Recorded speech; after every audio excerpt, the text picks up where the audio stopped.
In the spring of 2026, the world woke up to an energy crisis unlike anything in modern history.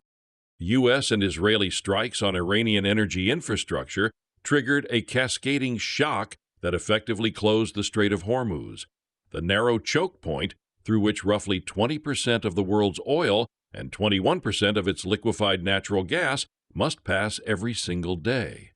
Known as the greatest supply disruption in the history of the global oil market, up to 20 million barrels of oil equivalent gone every day. Brent crude surged past $119 a barrel. Prices at the pump spiked. Fertilizer costs rose. Supply chains for food, semiconductors, and manufacturing began to crack. The IEA launched its largest ever coordinated strategic reserve release, 400 million barrels, but even that was not enough to fill the gap. The ripple effects reached every corner of the planet.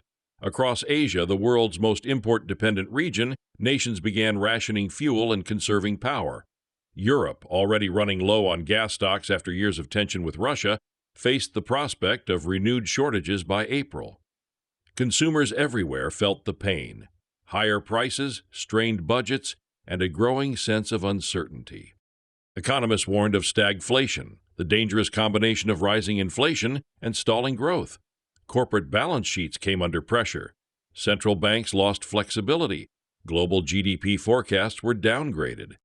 The World Economic Forum had seen this coming. In their Global Risks Report 2026, they identified geoeconomic confrontation and supply chain disruption as the top short-term risks.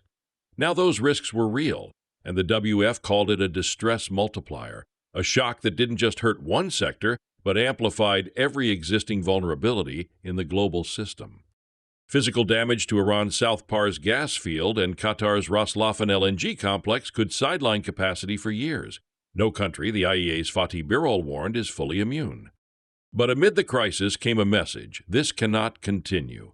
The United Nations Secretary General urged the world to let this conflict accelerate the shift to renewables and exit fossil fuels permanently. The WEF echoed the call, framing the crisis not as an argument against transition, but as its most urgent justification. Energy security and the clean energy transition, they argued, are not in conflict. They are the same goal. The path forward requires diversification, redundancy, massive investment in renewables, nuclear, grid modernization, energy storage, and green hydrogen. It requires stable policies, capital flows to developing economies, and coalitions of willing nations, not waiting for perfect global consensus. The current crisis has exposed what happens when the world remains over-reliant on concentrated fossil fuel choke points.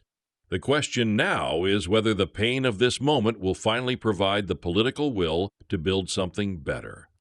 This is not just an energy story. It is a story about resilience, security, and the kind of world we choose to build next.